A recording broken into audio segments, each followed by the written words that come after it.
Okay, so what makes having worked on Puma so unique compared to other films that you've acted in? Okay. First of all, it was my first movie where I was a leading actress, which is already makes a big difference.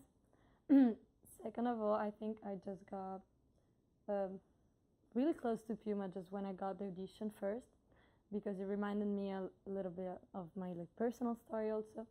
And my mom was a single mother, and she was really young when she got pregnant with me, and she made a lot of efforts to raise me up. And I don't know, making Puma was a way to understand much better those kind of efforts that she made. And wow, moms are great. They really do like a kick-ass job.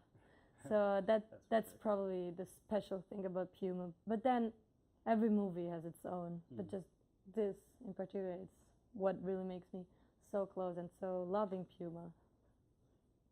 Awesome. Second question. Teen pregnancy is still a very highly debated topic throughout many countries in the world. In many cases, it's still seen as a very negative issue.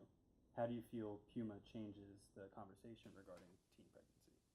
We don't really discuss about that much in Italy. I don't think it's such a discussed theme. At least I never discussed about it before Puma. And also what I think that Puma can just like suggest or give a hint or just give another point of view, it's the way of facing those kind of issues, you know. But it can be anything in life, I think. Then just when something that you did not expect, like as an unexpected baby, comes in your life, and then how do you really react? And you can see in the movie just people are going mad for this, and then, you know, there's Kate who is maybe a little bit more rational, but there's no real or right behavior, I think. It's just that when something so unexpected arises in your life, then you give the worst of yourself at the beginning, and then you just kind of find a balance. And Puma, you know, it means feather, so it's like the feather. And so I always imagine this feather flying up on the sky and just having a whole view of what is going on.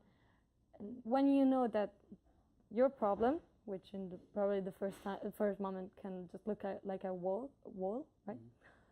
When you know that there is something else than just your problem, then you can smile about it, because you know it will pass, and you know that you can face it, and you know you can overcome, and it will be fine. So that's when the smile comes. But when you are before the wall, it's not always that easy. So that's what I think that Puma can suggest, just to maybe fly up higher sometimes to have a whole view. So it's actually a good segue to the third question, the image of like the flower kind of over the city. Rowan Johnson, the director, he used a lot of surrealism in the film. I just want to know what your favorite surreal moment was, like when you're swimming above the city in the film. Like, was that one of your favorites, or there was? Yeah, already in the script, that was the moment I cried, because it's really poetic, I think. And Rome, I don't know if you've ever been there, but it's such a chaotic city. Meanwhile, while we are swimming above, it looks so calm and so peaceful, and we are fine and we are having fun, even though it's the craziest moment of our lives. So I really like that moment. I loved at the end, especially when the rubber ducky comes across. Yeah, that was a perfect way sweet. to end it all. Kate is a very strong female lead. What did you have to do to prepare for this role? It's so funny because everyone I did not expect that Kate would have come out as a strong leader female. What I really like about her is her sweetness, which I think is really mothering sweetness. But I would have never expected she would have been seen like as a strong woman. Actually, the public sees it, and I like it, because I think that it gives me an idea that human beings are more than just one characteristic. So it was a long preparation. We worked a lot on the script, because maybe you can't really hear the difference, but there are also different dialects, because we're all from different parts of Italy. So me, Ferro, and my boyfriend are from Rome, but then my father is from the south, whatever. Anyway, the director, for example, is not from Rome. So the first thing was really just to make the script more alive, or just more similar to our way. And also the auditioning process was really long. I did like 8 months of auditions for this. So that that also helped me to work on it, because every time, of course, I had something new. Okay. And I guess, I don't know, I like to start from an inner work and then everything comes out. So yeah, I think I really worked on I researched a lot. I went around with the belly just to see how it feels to be looked like a really young mom. And I love to live characters because you can learn a lot, and I didn't know it was so weird to go around with a belly. And at that age, I mean, I was 18 and I also looked younger. So some people were looking at me in mean ways, some were really judging me, and some others were really kind with me. So I think those kind of things, just you have to kind of get used to it. So when you go on scene, you have them inhabit, right? Oh, yeah. Yeah. So you already have it, and you can just go on and just do it, and just live it, not even do it, not even act it, just live it. Okay, perfect. Last question. Oh. We have a pretty large theater department at the college, and I just wanted to ask if you had any advice for any aspiring actors, actresses at the college in Charleston.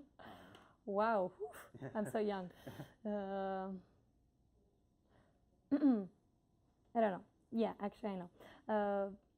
Like my personal experience was that before Piuma, I had to work a lot to get there, and it was tough, like really tough.